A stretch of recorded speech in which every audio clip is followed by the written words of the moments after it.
Shalom, and welcome to What the Watchman Sees, a ministry that will sift through all of the social media noise to show you news of importance from the Most High's perspective. As watchmen, we are here both to warn of dangers and give biblical answers for dwelling in the secret place of the Most High during these times of confusion. Tell your family and friends to like, share, and subscribe as we delve into what Yahweh has for us, the apple of His eye. Let's get to work. Shabbat Shalom, everyone. We give thanks for this opportunity to use this few minutes of meditation on the Shabbat regarding what the Most High has for us as His people. And as always, it's an on-time word for the times that we're living in. So we're just going to go ahead and get started.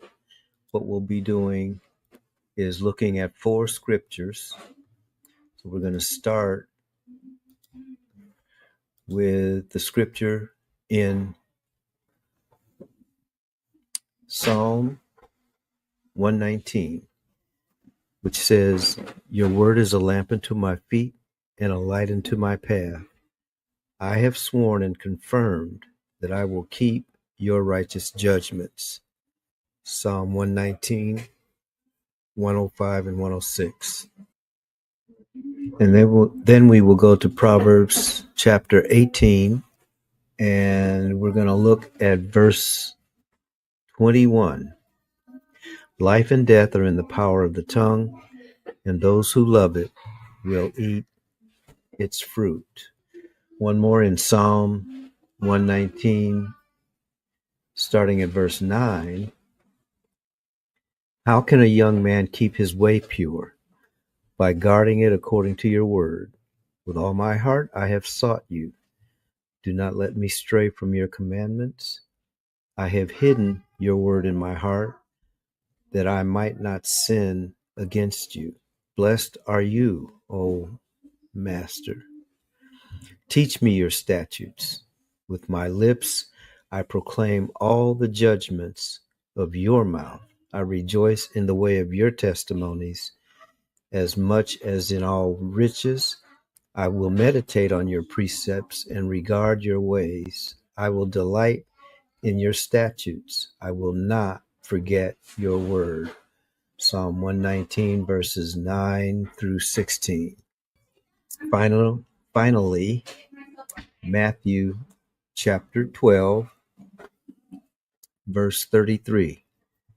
"Make a tree good and its fruit will be good, or make a tree bad and its fruit will be bad, for a tree is known by its fruit. You brood of vipers, how can you who are evil say anything good? For out of the overflow of the heart the mouth speaks. The good man brings good things out of his good store of treasure, and the evil man brings evil things out of his evil store of treasure. But I tell you that men will give an account on the day of judgment for every careless word they have spoken. For by your words you will be acquitted, and by your words you will be condemned." Matthew chapter 12, verses 33 through 37. We're just going to spend a few minutes talking about those scriptures and their relevance for today's world, specifically our current events. So these scriptures are scriptures that speak to what we are going through currently. I do want to share a couple of things in preface to this short lesson. About 20 years ago, I was a member of a congregation, and occasionally in this particular body, you didn't have to be an ordained reverend to speak to the congregation. The congregation was run by elders, and the elders, in overseeing the spiritual needs of the congregation, saw fit to call on different individuals in the congregation to share some of the things that the Most High had been giving them. So I was one of those congregants, and I was able to do that on several occasions. I was also a musician, and so in the course of the services, I would be sitting with the musician. So after I had shared, I was sitting among the musicians when a little 5-year-old came up. He might have been 3 or 4, actually. But in any case, he came up and stood right in front of me and pointed at me. And he said, "You have a good mouth." And then he just turned around and walked back.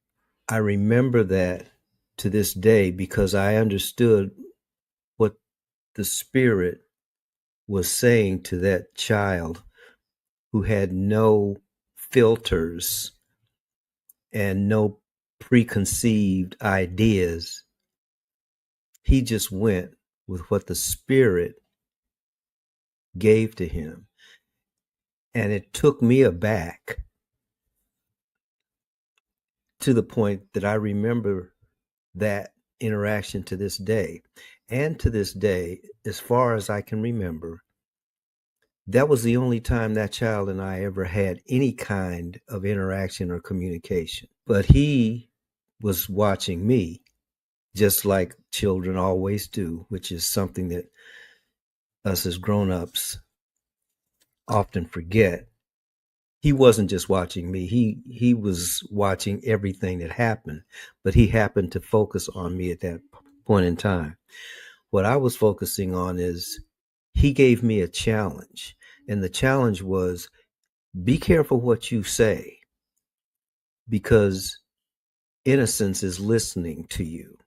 And that's the background for what we're going to be spending a few minutes on this Shabbat. One other observation, as those of you who have been listening to these Shabbat meditations, you know that I believe that I and my people are the people of the book, and that we are currently living in the land of our captivity. That's not what this presentation is about, but it is something. It is relevant to what we currently are experiencing, because as people who are in the belly of this beast, we have a different perspective of what's right and what's left. We understand that they're both appendages of the same bird, so to speak. And so in that regard, what's in the culture right now and what's the contention right now that has gotten to the point where lives are being lost is that people are saying these things are happening because of the hateful speech on, if they are on the right, they say on the left. If they're on the left, they say it on the right. And what those of us who are in this belly, what we understand is, are both of your statements are accurate, because it doesn't have anything to do with the right or the left. It has to do with the culture that this nation is, has, and will continue, unless it repents, to foster, which is when you have an opponent, you do everything that you can to demonize that opponent. And it doesn't matter what words you use. It doesn't matter what situations occur. Your objective is to neutralize your opponent. That's a part of the culture of this nation. So both are correct. Both are doing the same thing. But there is a biblical perspective that we're focusing our Shabbat on. And that's where those 4 scriptures come in, because we're talking about words and the power that words have. So if we're going to talk about words, we should go to the source of words, which is how we get to Psalm 119, verse 105, which says, "Your word is a lamp to my feet and a light to my path. I have sworn and confirmed that I will keep your righteous judgments." And then it continues on. So that's what we're going to be talking about. When we, as human beings, especially those of us as human beings who have made the declaration that we are not God and that there is a God, and that God enters into our affairs, and once we have a relationship with that God, that relationship is based on what that which is described as God has given to us as his creation. One of the things that he gives us is his word. And that's why the psalmist said, "Your word is a lamp to my feet and a light to my path." So then we'll look at Proverbs chapter 18, which also says, "From his word, life and death are in the power of the tongue, and those who love it will eat its fruit." And this goes to the heart of the matter, because words are extremely powerful. So when we say people have the freedom to express their opinions any way they want to, that is true in the system we navigate. But from heaven, heaven is saying, you should be careful what you say, because life and death are in the power of your tongue. And then that leads us to Psalm 119. Psalm 119, verses 9 through 16 are good verses for young people to memorize as part of their putting the word in their hearts. Verse 9, "How can a young man keep his way pure? By guarding it according to your word. With all my heart I have sought you. Do not let me stray from your commandments. I have hidden your word in my heart, that I might not sin against you. Blessed are you, O Yahuwah. Teach me your statutes. With my lips I proclaim all the judgments of your mouth. I rejoice in the way of your testimonies as much as in all riches. I will meditate on your precepts and regard your ways. I will delight in your statutes. I will not forget your word." So this is directly to the Most High's children. And once, as his children, we believe that there is a God and that he does work with his creation, we can ask the question that's been asked in verse 9. So how can we keep our way pure? And the way we keep our way pure is by guarding our way in accordance with the word. Well, what is the word? The word are the sayings from the Most High, the sayings from heaven that he gives to us as his children, as his creation. And it is those words that we know as his commandments to his children. When we hide those commandments in our heart then speaks those things. And since they come from heaven, they produce life. They produce after their own kind. And the words of the Most High are there to produce life. So when we hide those words in our heart and those words come out of our mouths and we speak those words, that's how life is shared. But just like we talked about before, life and death are in the power of the tongue, and those who love it will eat its fruit. So the Most High has given us as his creation and us as his chosen ones, once we decide to receive that blessing, that the power resides in our tongue, like the power of life and the power of death. The way we keep our way pure is by following the words of life. And that way, whatever comes out of our mouth is a reflection of the will of the Most High. There's one other scripture that we want to consider, and that's in Matthew chapter 12, starting at verse 33. Here's the context for this passage. I'm going to read 33 through 37. Yeshua is speaking basically to the religious leaders of the time.